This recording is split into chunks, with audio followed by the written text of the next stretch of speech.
Welcome to our discussion panel portion of the event. My name is Shauna Williams.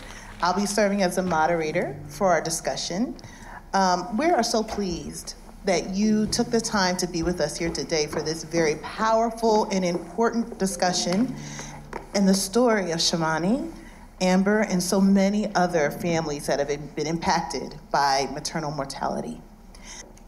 I encourage you to read through the bios of our amazing panelists because this brief introduction will not do them justice. But first, I want to introduce Desiree Ezreal, who is seated here on our end. Desiree is a reproductive psychotherapist, a licensed clinical social worker, birth worker, co-founder of the Perinatal Mental Health Alliance for People of Color, and a founding member and practitioner of the Bloom Collective in Baltimore. I'd like to also welcome Dr. Jawanza Bundy, seated next to me here, who is a certified nurse midwife, women's health nurse practitioner, and an assistant professor in the School of Nursing at Widener University. And of course, we need to give honor and welcome our esteemed guests, Shawnee Benton Gibson and Omari Maynard.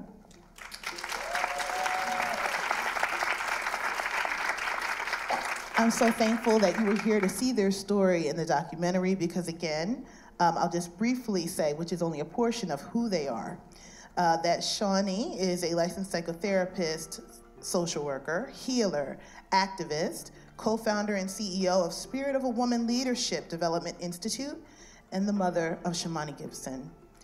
Omari Maynard is a visual artist, an educator, a reproductive activist, and the life partner of Shamani. Together, they are co-founders of the ARIA Foundation, which I hope we'll get a chance to hear a little bit about today during the panel. So without further ado, I want to start by asking about one of the most powerful quotes from this documentary. And that was, when Black mothers die, there is a ripple effect that we call an aftershock. And what stands out to me in the film was that there is way too much silence around the lives of Black maternal mortality, and there's even less spoken about the family members and the loved ones, the parents, the fathers, and the children left behind. And I'm wondering, Shawnee, I'd like to start with you and then others who would like to add your thoughts about what you saw in the film. What was your hope about what viewers would take away from the documentary about the impact of maternal mortality, specifically Black maternal mortality, on families? Oh, wow. So it was really important for us, first and foremost, to make sure that storytelling is viewed as a technology, a form of technology that can activate mind, body, and spirit healing. Because, you know, we experience stories all the time. Like, everybody has platforms that you watch, different series and films, like all of that. But our own stories, especially stories around trauma, get stuffed down. And especially stories about Black folk and their journeys, or it's told by someone that does not look like us. And so it's so important to not just have the statistical data about these experiences, but also to have our lived stories. I'm grateful and privileged to have been one of the stories, but any story that was followed and just amplified, like the message, the movement, would have been of value to me because I've been in the work for a very long time, way before Shamani passed away. And also, you'll hear us talk more about it, but you know, we highlight Omari's artistry in the space, but our family is full of artists, and we approach art as a form of edutainment and also ritual, and we honor it as ceremony, and we honor it as a healing conduit. So it's so valuable that you saw like all of the particles that make up our healing journey, but the documentary itself, I know for me, Omari can speak for himself, was a form of healing. Like, people are like, how could you do that after experiencing such a tragic loss? Because Shamani had been gone 2 months when we were invited to do the documentary. And I'm like, how could I not, first and foremost? So she lived, I always say, 11,248 days. She died one day. I couldn't let that day dominate. And so I saw it as an opportunity to not only represent Shamani, our family, and our experience, but to represent our community and all folks across the globe that have experiences like this. Shamani's just one of many. And it was a responsibility and a level of integrity for me to say yes and to have these stories be told. And so it's difficult and it's jarring. Like sometimes I watch myself, I'm like, oh my God, especially looking COVID crazy, because I was looking COVID crazy. But I'm just like, it's worth the sacrifice, telling this over and over again, because we don't get an opportunity to be heard, because our stories are dissed and dismissed, and we're like throwaway people for the dominant culture. So this was a stand and a command that our stories matter, and so I'll keep doing it until my last breath. For me, it was definitely a form of healing as well. It over this process and over this time, it's really kind of evolved into a knowing, knowing that our stories matter, having a knowing of what, my gifts are and what my talents are and how I should be using them. It's a knowing that, it's so important for us to figure out all the facets of ourselves, the dark times, the sad times, the happy times as well, and understanding how we as individuals can navigate it to the best of our abilities, and it really is about, it's a knowing also too that, when you're in these dark places and spaces, sometimes it's just important to sit there and, and just be and kind of figure it out. And in that figuring out, understanding that dark energy, it still is energy. And it's even more powerful than the light sometimes, So, for me, like, this film has really kind of showed me just personally what my space and place is, but also too, like, just the power of community and how we all have a story, right? We all have gifts, we all have talents, we really just have to figure out how we can access it and then how we can give them away to the community, and then that builds everybody else. So just so happy to be here. Very happy to be here, guys. I've seen the film, I don't even know how many times now, but honestly, like, for some reason today it was very emotional for me. And I'm usually able to kind of just, like Shawnee says in the film, push myself aside and just let the words come through. But today it's a very different type of feeling, and I don't know if I don't know what it is, but I'm just happy that I can even express that to you openly. So I know, like, and that too, I've seen a lot of growth in myself. And this is the importance for me to want to see for other fathers, is that growth and that stretch. Thank you. Desiree and Joanne, so I'm wondering if, when we think about what we hope folks watching the documentary would take away, specifically about supporting families who have been impacted by Black maternal mortality, thinking about medical and service providers, what are things you hope they might take away from this film? I would just say, I feel like as a Black community, we don't know the resources and we don't know how to access those resources. So I think as providers, part of our responsibility is to talk to people about those resources, explain to them how to access those resources. Because a lot of the things that are happening can actually be prevented. They're preventable things.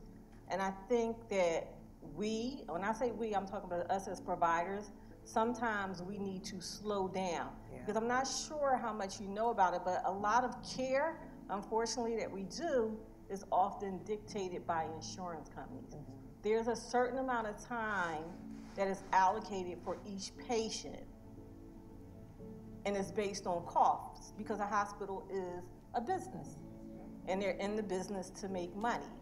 So for me, that conflicts with the way that I was educated, because I'm a midwife.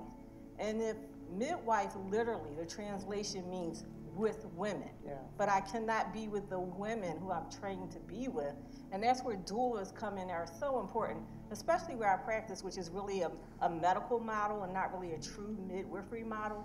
But a lot of women of color don't know what a doula is, does not know that a doula is available. and I can appreciate them because why, and I hate to say, well, I'm on a roller coaster going from room to room because we kind of changed to a hospitalist model. They are able to support women and be there emotionally. So I really just think it's really important to know your resources, access your resources, and even for me, I'm just sharing storytelling is so important, and it does need to be used as a form of technology. As a Black person in my culture and in my family, the way that I was educated has to do with a lot of stories. And I listen to my children a lot of times, and they say, oh my gosh, Pop-Up is telling us this long story. And I'm like, somewhere in that story is a lesson. Because I will tell you, everything that story that my father told me, it always comes back to me. And I'm like, oh, that's what he meant. So I'm like, listen to him, because somewhere in there is a lesson. So I use that to educate my students as well. So I'm in the hospital the other day, and I had 3 situations going on. And where I work at, we have a very diverse population. We take care of people from marginalized communities, and we also take care of a lot of wealthy people. So it's across the spectrum. This particular day, I had 3 women of color who had issues. One woman, pain that wasn't being addressed. Another person, they needed to do a urine drug screen, but she was refusing. The third person had a hemoglobin of probably like 7.8 or 8.7, somewhere around that. 3 issues, 3 different Black women, and all my other patients that I needed to see that day. And a Black midwifery student who was following me because she couldn't get the hours that she needed because there's a shortage of preceptors. And I know this is long and drawn out, but things can be missed because you're moving so fast. Slow down. She had pain, but it wasn't, people were addressing thinking she had physical pain. It was actually emotional pain. She was scared to go home, but it manifested as physical. Now, she did have some physical things, but you just can't send a patient home with pain. So now, it's really serious because I have to figure out, you get 2 days in the hospital for a vaginal delivery. And there's an algorithm you're put on. And so now I gotta figure out how can I keep this patient in the hospital so that she won't get stuck with the bill. That's the reality of it. But she needed resources. So no, she cannot go home. She needs a walker. No, she does not have a bathroom on the 2nd floor. She can't make it to the bathroom. No, her husband works 8 hours a day, sometimes 12. So all these things have to be put in place. So education, but she didn't know all these things were available to her. So you gotta think about those things and put them in place. So I think stories are very important. I think as providers, we need to slow down. I think that health policy needs to change to give us the time that we need to be able to take care of our patients properly and give them the care that they need. And people just want to be seen and listened to. And oftentimes, their story, if you really listen to a patient's story, they'll tell you what they need. They will absolutely tell you what they need. You just have to slow down and listen and be given the time to do what you need to do. Something I want to add to that I think the film was really great at highlighting was not just the love and power of a Black mother, but the love and power of a Black man and a Black father. And that's something that providers don't see. They're not used to seeing a Black man advocate for their partner. They're not used to seeing a Black man ask questions and really challenge people, especially when they're giving care. Like you said, Dr. Johnson, slow down. I've had clients tell me they didn't even acknowledge my husband. They didn't even acknowledge my partner. It's still happening, and it's 2022. I've been in this work since 2014. I'm a part of the Maryland Mortality Review Committee. I see the numbers, and I see the cases, and it's unfortunate that we're still having this conversation, but I commend you, Omari, for your role as a father, as a lover, a partner, because that was your woman. And she's not here, but you are still here making sure that her story is being heard. So I commend you and Bruce and Charles and every man, unfortunately, that has to go through this. But that's one thing I really want providers to pick up. Thank you, thank you. Throughout the film, Omari, your portraits of Shamani and Amber and the mothers who lost their lives, it really served as a very powerful connection between you and the fathers. And that moment when they would view the portrait would get me every time. Every time I watch this film, it's so powerful. And I'm wondering if you could talk a little bit about what that experience of creating that art has been like for you. I really appreciated what you shared in the documentary, but I'm thinking about how we need to know more about what healing looks like outside of when you leave the hospital, when you're not in a therapy room. How has the work that you're doing through your art, how has that served as healing for you? Yeah, definitely. So to give you all some insight, like when I was creating, not Shamani's and her honor piece, but just creating it in general. After Shamani passed, we had our first Aftershock event 2 months later in December. And during that time, between October and December, all I could really do was paint. Like, I couldn't focus on my children, honestly. I couldn't function. It was because my brain got scrambled. My emotions were scrambled. I was a shell of myself, honestly. And only thing I could really do, like I said, was paint. So I would be painting in my basement, mainly to have time to just be by myself. And I think, I say that because, in my darkest time, I created in the darkest space, like essentially underground. And in that time is where the rebirth kind of started happening, where because I was by myself, because I could put my energy somewhere and see something tangible come out of it, I knew that it was a healing, the catharticism of doing that, and the repetition of doing it allowed me to at least know, like, I've got a place to go. I've got a place to direct my energy, as opposed to doing something that was harmful to me, to myself, to my family, to my child. And that feeling, along with having other fathers who've been through the same thing that I have, get in contact with me personally, just for me to be able to talk and emote and share, that was another really important piece for me in the journey of creating the art. Because, for me, creating something it's organic. It comes fairly easy in the sense that I know I can do it. So both those things allowed me to create a space where I'd see a father, I'd meet a father, and because I know what art did for me, I know that it could help them in the same type of way. And then having that communication and understanding the importance of reaching out to somebody in their time of need is so important. And it's so important to do it at the right time as well. So having those two things happen for me and seeing the trajectory in which it took me, I knew that I had something that, one, I could do that felt, again, good for me, and then also, too, something that was organic in a way that allowed me to express myself and then tell the stories of these women using art, as opposed to something that was not necessarily fitting for me specifically, in order to make sure I can continuously do it, as opposed to kind of burning out.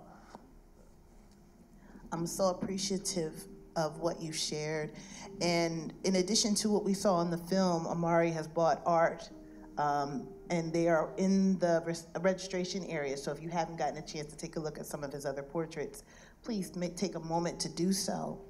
But I'm reflecting on what you just shared, and I've heard Bruce speak before about the pain that you carry, and it really emphasizes the importance of finding that healing that works for you.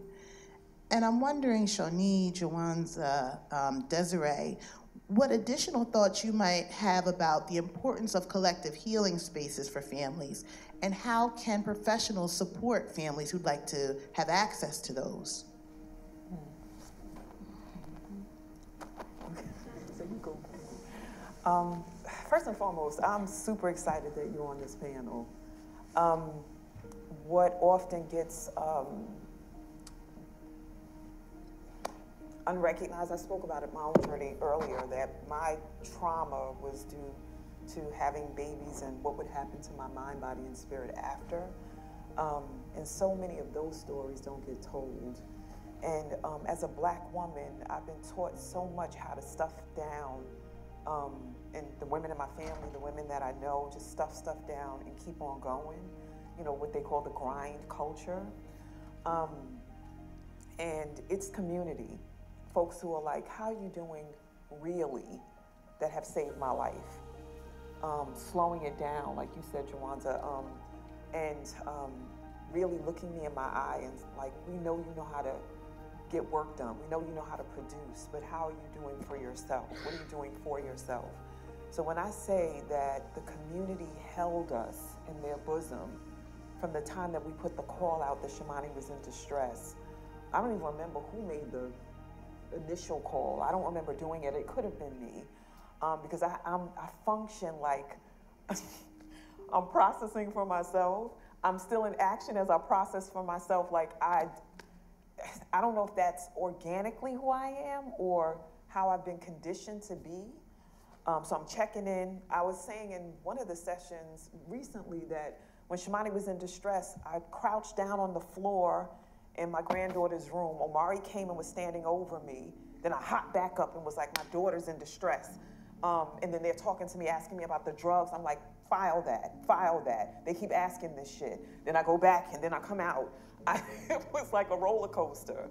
But once again, what held me and us was community, right? I don't know how folks go through grief without collective care. I just don't know how they do it. It's insane to me. But in this culture, it's like your individual pain. No, this predates even the thought of me even coming through my mother's womb or through the birth canal. Like, this is a legacy of pain that has been carried. I'm repeating cycles of ancestors that I will never, ever, ever know. And there's the thing, you know, there's a lot of academics in here, so you probably know it better than me, but epigenetics, you know, that we're carrying all of that. And our brains, you spoke about you were losing your mind or whatever words you said, that we get our brains get restructured due to trauma. So collective space is absolutely necessary. When my daughter passed, her body was still warm, and we gathered around her in the hospital. There was a good thing about the hospital being divested from that we were in, which was terrible. That's another story, that we just were able to come in there and take over. Like, there was nobody stopping us. So we literally had 20 people around her bedside. When she was breathing her last breath and her heart was beating its last beat, people were in the hallway. They were in the room. They were in the room next door. We took over the room next door. That was a gift. So even though I'm upset about how you can be in a gentrified neighborhood, but a hospital can be standing there like a tomb, and then take her there because, and this is policy, that the hospital she gave birth in that had a record for her was maybe 4 blocks farther than the hospital they took her to that had really nothing viable to offer. But that's just what we do, the insanity. But because it was divested from, our community just took it over, and we were covered and held in every moment after that. I'll say this last thing. I know it's a privilege. Everybody doesn't have it. But for a year and a half after my daughter died, literally, I got a phone call, a text, packages every single day. That's privilege. And I think about all of the folks who don't have that privilege, all of the folks who don't have anybody knocking on the door saying, can I do a documentary with you? You know how many documentaries there would be if everybody had that privilege? We would be all worn out and oversaturated.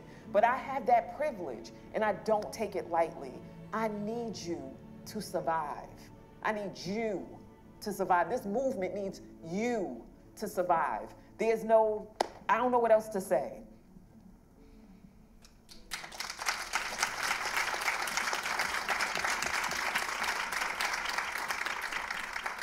We're all sitting and all like, I think she said everything that needs to be said, right? Yes. 1 second, because you said something, and I feel the same way you do. I'm able to disconnect do what I need to do, get the job. But I don't know if that's necessarily healthy for us. I agree. And we should not be functioning at a level, and I do that a lot. Disconnect and then do what I need to do, and it's like nothing ever happens. And sometimes my husband's like, how do you do that? But I think it's ingrained in us as Black women, and it's part of our survival, and we had to be like that since slavery.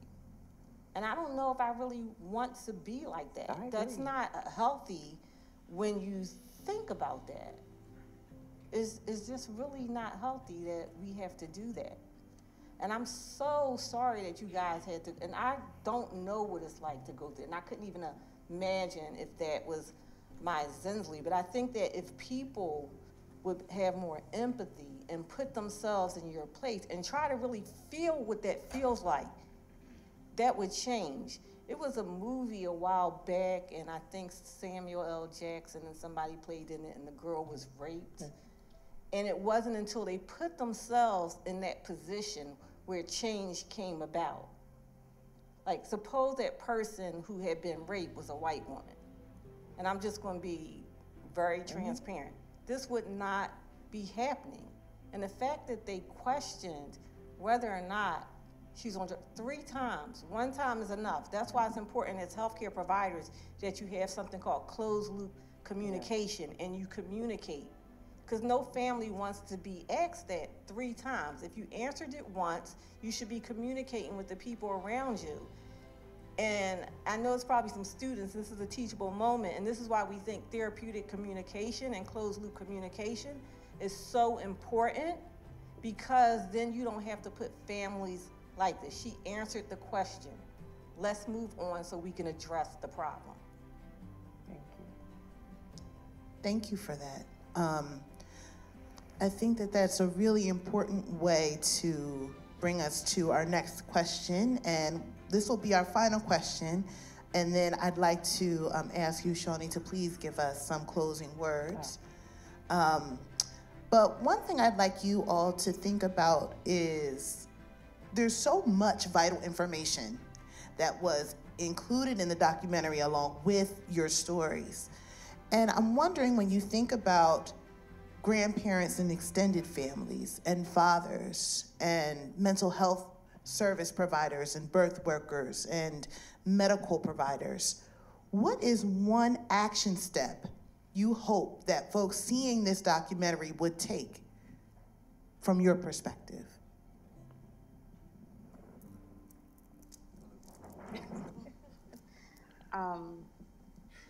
Loaded question, Shauna. What I envision, and we've had conversations about this, is states and cities have maternal mortality review committees. I don't know if anyone in here is on one or even know what that process is like. I see a hand in the back. But see how that process is where you live. And also being able to have community members a part of that process, because when I came into it, there was no orientation. It was like, hey, Desiree, do you want to be on this committee? I'm like, okay, sure. This is the work that I do. And then you walk in, and it's just papers. You're given a handful of cases, and they're numbers. I don't get names. I don't get hospital names. And none of probably those conversations of being asked certain questions, they're not on there. It's just, this is what happened, this is why they came in, this is how they died, this is what the nurses or the doctors did, and that's it. And as a mental health professional with no medical background, I was the scene with the nurses station where they're calling off all these things. I didn't know what was going on. And just being in that space and seeing how heavy it was, and I'm the only second Black woman on the committee, but the only mental health professional, and not seeing other people that look like me at the table, but also no community members, no birth workers, none of that. So seeing how you can get involved in your area, whether you want to be on the maternal mortality review committee, but then also we talk a lot about midwives. We got to see a beautiful family give birth at a birth center. What does that look like in your area? Do you know a midwife? Have conversations with them. Take them out to lunch or dinner. Pay for a book if they're in school. Do we need more black midwives? I heard Juwanza talking about trying to get more black midwifery students. We need more. So I charge you all to do research, communicate within your community, and 5 years from now, I don't want to be having this conversation. So. To your point, I would say, it's so important because I didn't even know about it just being file numbers and there's no names or no, direction of what hospital, who this person was or anything like that. But that's why it's so important that we share our stories, right? So we can start putting these names to these numbers. And, so that's why, we've taken charge to really push this through our foundation, right? So if there are stories that you know of or women who've passed away, that's what I do. I create artwork around for the sole purpose of being able to tell and letting people understand who these women were as community members, as mothers, as daughters, as sisters, and being able to share that story is so important because of the fact that, we take them, I don't want to say we take them for granted, but it happens so often that we feel like it's not even necessary to tell because it's so commonplace. But in all actuality, this is how we bring about change, so that's one piece. And I know Shawnee will talk about Momnibus, but that's another thing is to make sure that, we really are looking to then transition these stories into actual action and having policies in place to save lives. And also create that family structure. Like when a black woman passes away, that's essentially the demise of the black family. So as a father, as someone who has lost their partner, that's the last thing that I would want to see. I know my children are covered, they're amazing, but when they really get down to the nitty gritty, they are different people because their mother is not here. And that's just the fact, so we want to make sure that we're doing whatever we can, and again, try to figure out what works for you. Whether that's making the phone calls, whether that's telling somebody to make the phone calls, whether it's sending email, text, sharing stories, whatever works for you, but we got to make sure that it's sustainable because this is a very hard ship to turn, but if we do it together, it will turn and things will change. Thank you. Just want to, he told me what I needed to say, so thank you, son, for that. But I wanted to speak on what was shared earlier about the review board. I've been approached a few times by the Department of Health, and I live in Queens, so live in New York, the 5 boroughs. I've done many contractual things with them, like I said, before Shamani died. I do anti-racist work, birth equity work, all of that. And they came to me to consult, and one of the things that stood out for me was where's the voice of the family? Because the chart doesn't tell you enough. I was about to say something else. Y'all figure out what I was about to say. But, I'll be good, because I know y'all are filming. It's not enough. That I know for sure that how we were treated when the ambulance came and what happened in the hospital and the things we were told and, Shamani and Omari going to the hospital and sharing about her symptoms and me calling the hospital because I have access. Once again, privilege. Knowing the people who run the labor and delivery and just speaking to people directly and just asking questions and saying, this is happening, what should we do? That's not in the record. So it's incomplete. It's two-dimensional. And if they spoke to the families, they would hear like the grandmothers, the aunties, the doulas, because they dismiss doulas. Doulas get so disrespected in hospital spaces. It's like they don't exist, they're invisible, they're a nuisance, right? So I feel like that piece is a big piece that needs to be added to the equation. And Omari mentioned the Momnibus. So it was mentioned in the film, that the bill, there was one of for veterans, that part of the bill was passed. And so they're working on that. But there's 11 other bills. It's a standalone package of bills that deal with the social determinants of health, like all of that. It's very unusual and powerful. But we have, what's today, the 2nd? Y'all do the math. What is it, how many days? Because I was tired. 29. Yeah, days left before the close of the session, so we have to call, we say 1, 2, and 3. Call the one representative. Call the 2 senators that are part of that cover you and your family, your community. And then call 3 friends and ask them to wash, rinse, and repeat. There's a script that we can share with you, so you just read from the script and just share that, but take the action. We can push this through if we just saturate them with our voices and our commands, or leave messages, even if you don't speak to someone directly, that this can make a difference and we can actually get this pushed through before the close of 2022. I charge you to do that. Please take the action. And the final thing that I will say, because it hasn't been said as directly, that white supremacy culture is the criminal in this instance. White supremacy culture. And I used to say the twins, but it's the triplets. It's white supremacy culture, patriarchy, and capitalism that's killing our folk, right? And I will say this, I've been saying it a lot, everybody doesn't always receive it, especially if you identify as a Black, Indigenous person of color, that I have a white supremacist that lives in me. I've been indoctrinated to operate from whiteness since I was pre-verbal. Things I saw on TV, how I learned to sit and fold my hands and, follow and toe the line, how I was taught to compete with my kindergartner neighbors at my table, my 6-person table. Oh, you color better than me, I'm gonna outcolor you, I'm gonna outspeak you, I'm gonna say my ABCs louder and better than you. We're taught that from the time we come out the womb. And then we operate like it's not there, and then we push back against it. Somebody said it's not mine, but critical race theory is every day, all the time for Black folk, right? Just code switching and adjusting. This shit is exhausting.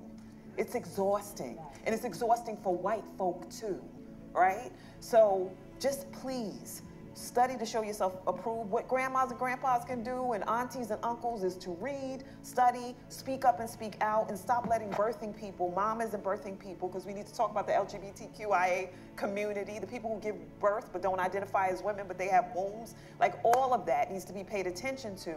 But we need to really stop having people who are laboring and doing this sacred rite of passage having to be like, oh, what are you doing here? And what medication is this? And that's too much. I just want to push my baby out, right? I don't want to have to be my own activist, advocate, doctor, nurse, and midwife, and doula all at the same time. It's too much. So we need to be training and developing ourselves to have a team ready to advocate and speak for us when we're involved with that sacred journey.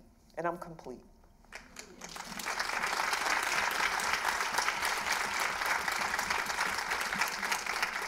I would say so many things that you touched on, and I was listening to you, and I learned to code switch very, very early. I think the first time I learned to code switch was at University of Pennsylvania, and I probably shouldn't be sitting in this chair today. So my take home is don't never let anybody try to dim your lights when you shine. And I remember kind of sitting, except I was sitting here, single chair, and it was 4 panelists, and they would just ask you questions, and this was when I was trying to get into midwifery school. And I was actually denied, but I had already gone through I was actually denied admission. I was waitlisted. And then I remember going into the secretary's office of the dean, really upset because I had went to school with her niece, who was a Hamptonian. And she taught me how to code switch. Because one of the people on the panel said something to me about me not knowing Black people. And I was like, and began to tell me about research with Black people. And one thing about ethnographic research, we have to trust you to let you in. Right. So just because what you research may not actually be what it actually is. And so for her to tell me, and then I lost it. because nobody, I went to a Black school. school where I was able to be my authentic self, and I'm sharing this with you guys just in case it's somebody else who's trying to take my path. And I was educated at a black private school, elementary school, who was developed by a prominent black woman. And then I went to a school where I went to school with people from all around the world, Iranian, Iraq, Chinese, and we sat in the classroom with headphones on. And so it was very different for me. And so that was the first time I ever experienced that, and that was the first time I ever learned how to code switch. And it is exhausting to have to constantly do that, but you never want to be perceived as that crazy, because I was perceived as that crazy black woman right there. And that could have changed my life. And so code switching in that moment saved me and allowed me to get to this place where I'm at now. And it is quite exhausting that you cannot sometimes be your authentic self because of the way you talk, the way you speak, or your mannerisms. And it's hard, but I say that to anyone who wants to become a midwife or a nurse, because one of the things that I feel strong about is nursing workforce diversity. I live, I eat, I breathe that. That is my research. There needs to be more black and brown people who look like me to take care of ourselves. We are at a point where we can't expect others to take care of ourselves. We have to take care of our own community. And I think about that stuff when people say generational wealth. And I think people equate that with monetary. But we are wealthy. Yes. We are wealthy. And I hear you talk. I have a whole village. I'm not sitting here because it was just me and I did it by myself. When I tell y'all I have a whole team, I got Team Joanza. I still have Team Joanza. My kids, I'm very intentional about who I let around them because I need them in case I do leave this earth. They have people. This is your financial person. This is this person. This is that person. I put people in their place intentionally because my next breath is not promised to me, and I need them to have resources. And one of the reasons we are the way we are is because we don't have the resources. We don't know who to ask, when to ask, and what to ask. That second family that I was talking about, every time I walked into the room, I start tearing up about this with the woman with the low hemoglobin. So we have a blood shortage in this area, so someone has to actually be symptomatic with a hemoglobin around 7-ish before we give them blood. But there are other things in place which I think are, good. So anyway, I had to give her some iron. So when I went in there, the dad said, "Are there side effects?" The answer to that question is yes. Anytime anyone gives you any type of drug, anything, that wasn't the right question. And then when I got at the nurse's station, it's, "Oh my God, he's bothering us," and you're not bothered, that's your job, first of all, okay, to ask questions. I said, and that's not really what he's saying. What he's saying is, I love my wife, and I don't want anything to happen to her while she is. That's not really the question. Are there side effects? That wasn't what he was really asking. What he's trying to tell you is that he loves his wife, and he doesn't want anyone to do anything to her where he has to walk out of here without her. That's what he's saying. And so I think for me as a provider, I need to do a better job with educating my community on what questions to actually ask. Because I could have just been, yes, there are side effects. The question is, why does she need this drug? What are the benefits? What are the risks? Give them the information, and then we do shared decision making, where we're both involved in that process. Because we need to teach our community the right questions to ask so we can get the right answers. Because that was a closed-ended question, and I could have shut them down. Yes, there are side effects. This is what she needs. This is why she needs it. These are the risks. These are the benefits. In my professional medical opinion, I believe that the benefits outweigh the risks based on the research. What is your thoughts on that? Simple as that. And then we have a discussion. And a lot of things can be preventable if we have the education. And it's up to us to help to educate our patients and to slow down and just take the time. Just take that one more minute, because that one more minute could save someone's life. I want to add something or say something. I want to be a runaway panelist. I really don't. No, Shawnee, please. Yeah. And I'd like for you also to add any closing remarks. Oh, sure, sure. And then we can end for the day. Thank So, you. I have a little bit of pushback. I think about Onaje being in the audience, and I don't know if others are trained in this way, but I'm a psychodramatist, right? And one of the things that I love about the work is that you use like a surplus reality, a reality that didn't happen. So I literally have done, a surplus reality? No. Psychodrama. So it's like the combination of counseling, and I'm a performance artist, so it was like delicious for me to find something that I can merge two things I'm passionate about together. So I was about to give an example. You know, I've done something psychodramatically where I got to talk to Shamani after her death. Someone in the group played my daughter, and I got to say the things, things that I never got to say when she was in distress. Her last words were, "I'm bleeding out." And then psychodramatically, she wasn't bleeding out.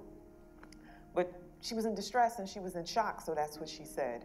And so I got a chance to say what I needed to say to her about that and to hold her. But it was someone in the group. And it will rewire your brain when you do it. But I wasn't even gonna go there with psychodrama. I was gonna go to how they teach us to listen, Onaje. So I don't think the onus is on me as the patient or the supportive family member to ask the right question. Because I'm trained to do what I do, and fear will have me maybe ask the question that they might get with or whatever, and it didn't work for this person in this particular situation. But I love that psychodrama allows for the person to listen beyond the words, to intuit and use your emotional intelligence to determine what the person is saying. And that's what you do masterfully. And I would love for students that are studying to go into the field, to provide services, be social workers, psychotherapists, to be able to listen beyond the words and get, I love my wife, and get, you lost your lover, your partner, like what you said earlier. I'm like, that's why I love being Black. I'm telling you, I'll come back every time. Black and a woman, every time. You know, that's the gift, the skill, and it's a gift. It heals me to be able to listen beyond the words, because I misinterpret all the time when I'm taught to listen only for the words, like white supremacy culture calls for. It's about the quantity, not the quality. That's part of the characteristics, right?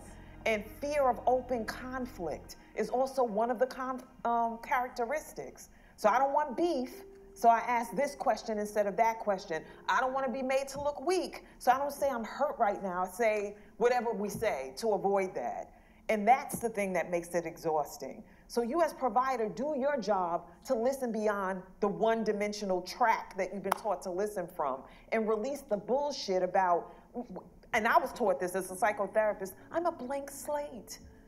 You know, nothing comes off of me. Make me who you want me to. Like, no, I got my grandmother up in here, I've got my mom up in here, my cousins, I got where I grew up in St. Albans, Queens. All of it comes with me wherever I go. I don't want to put that on the shelf as I deal with you. And with Black folks, it doesn't work. They like, who are you and why should I tell you my business?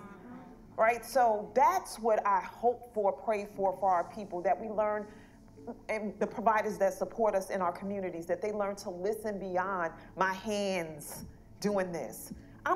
This is how I express myself. I'm not trying to attack you. I'm not angry. I've been made to be angry so many times when y'all see me, I'm just passionate. I love what I do, and I love words. And if you make up because I'm doing this, I'm trying to attack you, you missed the boat 10 times. So I just wanted to say that in conjunction with, in collaboration with what you say, let's learn, and then also they have to learn. That's your job to learn that. I shouldn't have to be that too. Damn.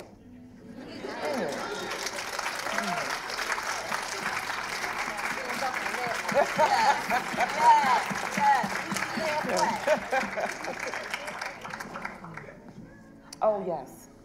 Whew. Okay, so what shall I say? Here I am. Oh, my goodness. I want to share with you, and maybe Omari will support. I did this the other day when we did the virtual event about who my daughter is. So Shamani was fiery.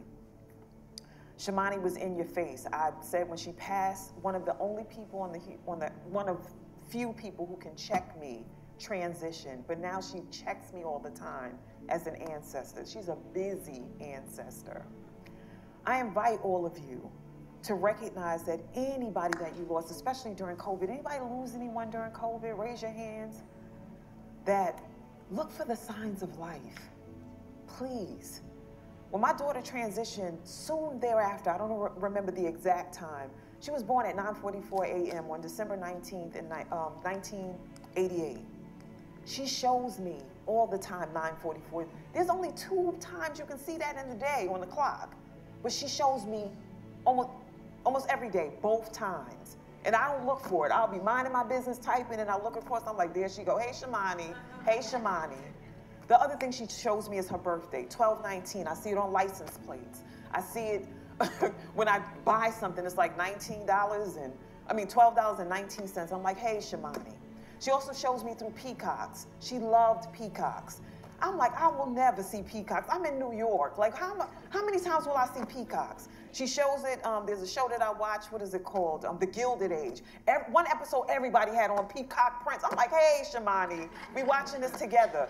I was on the computer yesterday, and you get these pop-up alerts on the phone, and it popped up. I don't watch the Kardashians, but there was an episode where they went to a peacock farm. I was like, what in the world? Hey, Shamani, hey, I don't know who your loved ones are, but they die one day. I told you she lived 11,248 days. That's a lot of days. And so I don't cry and lament over Shamani passing so young. I'm like, that's a lot of days, hours, minutes, seconds. I invite you, look for the signs of life after death. They're everywhere. And the ancestors are sick of us because we're so one-dimensional and tunnel vision focused that we miss. They're like, I'm here, I'm here. Look for the signs of life. They're there all the time, and they will give you life and breath if you just look. And it ain't over. My daughter transitioned. Oh, I'll say this really quickly. They interviewed me early on in her death. I forget, I think that it was a German outlet for journalism. I said that Shamani transitioned. Do you know they wrote in the article that I was so caught up in my grief that I couldn't say she died. I said she transitioned. This is the shit I'm talking about. Miss the boat altogether. Listen beyond the words. My daughter's not dead. She's transformed. And she speaks to me all the time. Look for the signs of life. And I'm complete.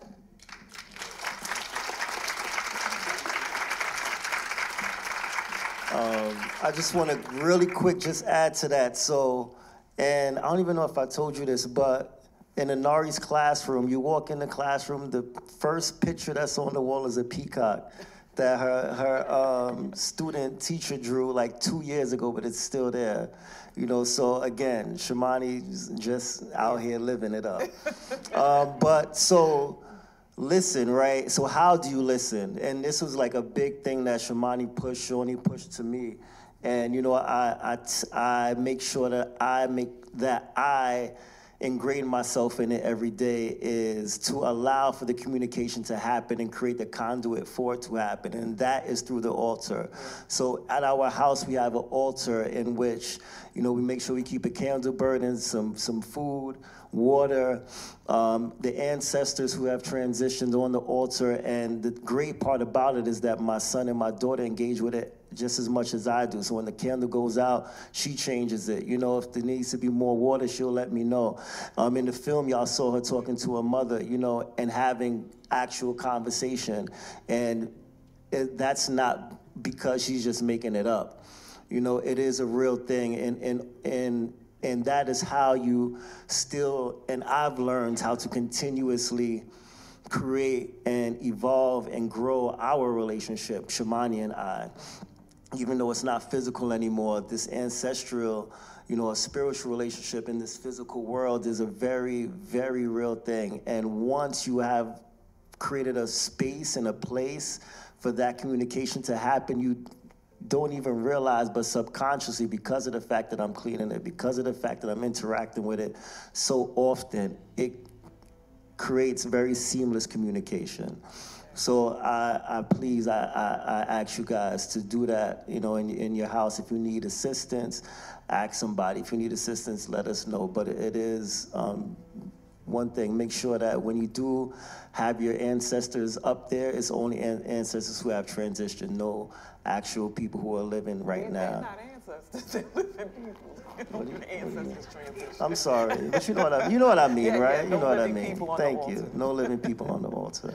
But yes, please do it, and this is how we connect with our culture, you know, and it's so important that we do. Thank you. Amen. Ashe.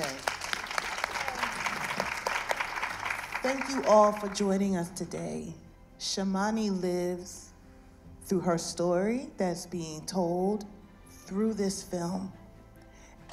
And so say her name and share that folks need to see this film. It's available on Hulu. We encourage you to do that as your final action step added to the others that have been shared today. Thank you all so much. Have a good evening.